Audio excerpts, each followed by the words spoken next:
అందరికీ నమస్కారం అండి.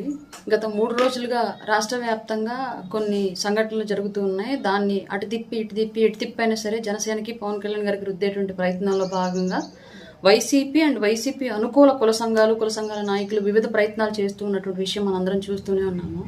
అందులో భాగంగా నిన్న ఒక విషయం, ఎక్కడైతే వరంగల్లో ఒక చిన్న బాబు, అంటే యువకుడు, యాక్చువల్గా తను చిన్న బాబు కాదు, తనకున్నటువంటి జన్యుపరమైన లోపం వల్ల క్యాన్సర్ బారిన పడి అట్లాంటి పరిస్థితికి అబ్బాయి గురయ్యి తన చివరి కోరికగా పవన్ కళ్యాణ్ గారిని కలవాలని ఉంది అని చెప్పేసి అడిగినప్పుడు ఆ విషయం పవన్ కళ్యాణ్ గారి దృష్టికి వచ్చి ఆ బాబు చివరి కోరిక తీర్చడానికి వెళితే ఆ విషయాన్ని కూడా అపహాస్యం చేస్తూ పేర్ని నాని అండ్ వైసీపీ అనుబంధ కొన్ని మీడియా వెబ్సైట్స్, వైసీపీలో ఉన్నటువంటి సింపథైజర్స్ అందరూ మాట్లాడిన అంశం దాన్ని కూడా ఎగతాళి చేస్తూ, ఎవరో ఒక తమ్ముడు పిలిచాడంట, ఈ అన్న వెళ్ళాడు అని చెప్పేసి పేర్ని నాని మాట్లాడిన మాటలు నిజంగానే పేర్ని నాని అనేటువంటి వ్యక్తి మానసికంగా పరిపక్వత ఉన్నటువంటి వ్యక్తా, లేదంటే ఏదన్నా బుద్ధిమాంద్యం లాంటివి ఉన్నాయా అని మనం డౌట్ పడాల్సిన సంఘటన అండి ఇది. క్లియర్గా బాగలేకపోతే చివరి కోరిక తీర్చడానికి, ఒక అభిమాని అడిగిన దాన్ని తీర్చడానికి వెళ్ళినటువంటి ఒక నాయకుడిని కూడా ఎగతాళి చేయగలిగారు అంటే సిగ్గుపడాలి నిజంగా పేర్ని నాని గారు ఈ విషయంలో. ఇతన్ని నాయకుడిగా పెట్టినందుకు, ఇతన్ని గెలిపించినందుకు, అతనికి ఓట్లు వేసినటువంటి ప్రతి ఒక్కళ్ళు కూడా మీరు వేసినటువంటి ఓటు ఎట్లాంటి వ్యక్తికి వేశారో గతంలో ఇప్పుడు ఒకసారి మళ్ళీ సరి చూసుకోవాల్సిన అవసరం వచ్చింది 100%. పేర్ని నాని గారు మీకే చెప్తున్నాను ఈ విషయము. పవన్ కళ్యాణ్ గారికి తెలిసింది ఇదేనండి బాబు, బాగలేని వాళ్ళు పిలిస్తే వెళ్ళి చూసి రావడం, వాళ్ళ ఆఖరి కోరికలు తీర్చడం, టెర్రరిస్ట్ అటాకుల్లో చనిపోయినటువంటి మధుసూదన్ గారు లాంటి వాళ్ళ కుటుంబ సభ్యులను పరామర్శించడం, దేశ భద్రత కోసం పోరాడి ప్రాణాలు వదిలినటువంటి మురళీ నాయక్ గారు లాంటి కుటుంబాలను పరామర్శించడం, అప్పుల బాధతో మీ ప్రభుత్వం టైంలో ఆత్మహత్యలు చేసుకున్నటువంటి రైతుల కుటుంబాలను పరామర్శించడం, చనిపోతే తన చావు 10 మందికి ఉపయోగపడాలి, బ్రతుకునివ్వాలని చెప్పేసి అవయవ దానం చేసినటువంటి ఏలూరు ఒక పార్టీ అభిమాని ఇంటికి వెళ్ళి రావడం, ఇలాంటివే పవన్ కళ్యాణ్ గారికి తెలిసిండి. అదేంటో మరి మీలాగా గంజాయి అమ్ముతూ కొట్లాడి పట్టుబడి తన్నులు తిన్న వాళ్ళ కుటుంబాలను పరామర్శించడానికో, లేదంటే బెట్టింగ్లో డబ్బులు పెట్టి పోగొట్టుకుని ఆత్మహత్యలు చేసుకుంటే వాళ్ళకి విగ్రహాలు పెడితే వాళ్ళని పరామర్శించడానికో, మనుషులను చంపి డోర్ డెలివరీలు చేసిన వాళ్ళని పరామర్శించడానికో, ఇట్లాంటి వాళ్ళని పరామర్శించడానికి ఎందుకు పవన్ కళ్యాణ్ గారికి చెప్పినా రాదండి. అవన్నీ మీ జగన్మోహన్ రెడ్డి గారికి మీకే చెల్లుతుంది. పవన్ కళ్యాణ్ గారు చేసే పనులన్నీ ఇలాగే ఉంటాయి. బాధితుల్ని పరామర్శించడం, ఆపదలో ఉన్న వాళ్ళని ఆదుకోవడానికి ప్రయత్నించడం, దేశం కోసం ప్రాణాలు వదిలినటువంటి వాళ్ళ కోసం ప్రయత్నించడం, గొప్ప చదువులు చదువుకున్న వాళ్ళు, దేశం కోసం పోరాడిన వాళ్ళు, దేశం కోసం ఆటలాడి పథకాలు తీసుకొచ్చిన వాళ్ళు, ఇట్లాంటి వాళ్ళని పరామర్శించే బుద్ధే ఉందండి పవన్ కళ్యాణ్. మనం ఎంత చెప్పినా ఆయన మారడండి బాబు, ఎందుకు తెలియట్లేదు. మీలాంటి కుసంస్కారులు ఎంత చెప్పినా సరే ఆయన ఆ సంస్కారం నేర్చుకోవట్లేదు, ఎందుకు తెలియట్లేదు. మరి పవన్ కళ్యాణ్ గారికి పుట్టుకతో వచ్చినట్టుంది ఆ బుద్ధి, మారదు ఇంక అది. ఆయన సామెత ఉండిద్ది, పుట్టుకతో వచ్చింది పిడకల్లో పెట్టేంత వరకు పోదు అని చెప్పేసి. పవన్ కళ్యాణ్ గారికి ఇట్లాగే వచ్చు, బాగలేని వాళ్ళని పరామర్శించడం, చివరి కోరికలు తీర్చడం, బాధల్లో ఉన్న వాళ్ళని పరామర్శించడం, వాళ్ళ ఆపదలు ఆదుకోవడం, ఇలాంటివే వచ్చు పవన్ కళ్యాణ్ గారికి. మరి మీ నాయకుడిలాగా రాదు, నేర్చుకోలేడు కూడా. మీరు చెప్పినా ఎంత మొత్తుకున్నా, మీరు కాపు కార్డు అనేది అడ్డం పెట్టుకొని పవన్ కళ్యాణ్ గారు బయటకు రాగానే మీడియా ముందుకు వచ్చేసి మీరు ఎన్ని మురుగులు మొరిగినా పవన్ కళ్యాణ్ గారు నేర్చుకోరు. మీ జగన్మోహన్ రెడ్డికి ఉన్నటువంటి బుద్ధి పవన్ కళ్యాణ్ గారికి రాదు. మీరంటే మీ నాయకులు, మీ ఆలోచన తీరు, మీరు పెరిగిన తీరు, మీ సరళి, మీ నాయకుడు పెరిగిన తీరు, ఆయన యొక్క హిస్టరీ, ఆయన బ్రతికిన బ్రతుకు, వాళ్ళ తరాలు, వాళ్ళంతా వాళ్ళు నేర్పిందంతా వేరండి బాబా, అంత సపరేట్ స్టోరీ. ఆ స్టోరీ పవన్ కళ్యాణ్ గారికి రావట్లా, ఎంత చెప్పినా రావట్లా. ఇదే వస్తుంది పవన్ కళ్యాణ్ గారికి. మంచి చేయడం, మంచి కోసం వెళ్ళడం, మంచి కోసం వెళ్ళి చెడు ఎదురైనా సరే దాన్ని కూడా తీసుకొని అయినా మంచి చేయడం, ఇదే వస్తుంది పవన్ కళ్యాణ్ గారికి. ఏం చేద్దాం చెప్పండి. సిగ్గుంటే ఇంకోసారి పేర్ని నాని గారు మీరు దయచేసి పవన్ కళ్యాణ్ గారు రాగానే కులం కార్డు అడ్డేసుకుని మీడియా ముందుకు రాకండి. జగన్మోహన్ రెడ్డి గారు మీరన్నా తెలిసి మాట్లాడుతున్నారు, మీకు ఇట్లాంటి మాటలు వాళ్ళు, లేదంటే వీళ్ళు ఇష్ట ప్రకారం వీళ్ళు మాట్లాడేస్తున్నారా, ఏదో మీడియా అటెన్షన్ కోసం బయటకు వచ్చి పవన్ కళ్యాణ్ గారి గురించి మాట్లాడితే మాత్రమే మనం జనాల్లో ఉంటాము అన్నటువంటి ఉద్దేశంతో వచ్చి మాట్లాడుతున్నారా? ఇది డెఫినెట్గా మీ పార్టీకి మీకు డ్యామేజే. ఒక అభిమానికి బాగలేకపోతే పోయి పరామర్శించినటువంటి విషయాన్ని కూడా వ్యంగ్యంగా మాట్లాడగలిగారంటే ఇట్లాంటి వెధవలకు ఎవరు ఓట్లేరు. సామాన్యుడు ఎవరు ఇట్లాంటి వాళ్ళని హర్షించరు. మరి మీ పార్టీ గ్రో అవ్వాలనుకుంటున్నారో, లేదంటే ఇంకా పాతాళానికి వెళ్ళాలనుకుంటున్నారో మాకు కూడా తెలియదు. మాకు కూడా కావాల్సింది మీ పార్టీ పాతాళానికి వెళ్ళటమే కానివ్వండి, కానీ పదే మీ గురించి వచ్చి మేము మాట్లాడడం మాకు ఇబ్బందిగా ఉంది. ఇట్లాంటి అంశాల మీద మేము ఫోకస్ పెట్టుకోవడం. అలాగే ఇంకొక విషయం, 3 రోజులుగా కృష్ణలంకలో సాయి అనే అబ్బాయి లాకప్ డెత్ అయ్యిందని చెప్పేసి క్వశ్చన్ చేస్తున్నారు. లాకప్ డెత్ అయ్యిందా లేదా అనేది నాకు తెలియదు, అధికారికంగా ఎలాంటి ప్రకటన రాలేదు కాబట్టి ఇప్పటివరకు అవన్నీ అపోహలుగానే ఉన్నాయి. కాబట్టి అపోహలు నిజమని తెలిస్తే తప్పితే దాన్ని మేము కూడా రూఢీ చేయలేము.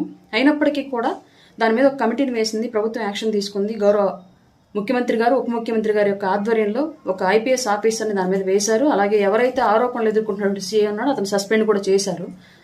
ఇవన్నీ జరుగుతున్న క్రమంలో ప్రశ్నించండి, తప్పులేదు. కాపు యువకుడు లాకప్ డెత్ ఏంటి అంటే, కాపు యువకుడు లాకప్ డెత్ జరిగితేనే మీరందరూ బయటకు వచ్చి జరిగింది తప్పు అని చెప్పేసి క్వశ్చన్ చేస్తారా? మిగతా ఎస్సీ, బీసీ, ఎస్టీ, మైనార్టీలు ఇంకెవరు జరిగినా సరే, లేదా ఇంకొక ఓసీలు అదర్ కులాలు జరిగితే మాత్రం అది యాక్సెప్టెడా? ఓన్లీ కాపు కుర్రోడు అని పెడితే మాత్రం మీ కాపుల కోసమే పనిచేస్తారా మాట్లాడే వాళ్ళంతా కూడా? ఏంది దౌర్భాగ్యం, ఏంది కులజాడ్యం? పవన్ కళ్యాణ్ గారు ఓన్లీ కాపు కులం కోసమే ఉప ముఖ్యమంత్రిగా పనిచేయాలా?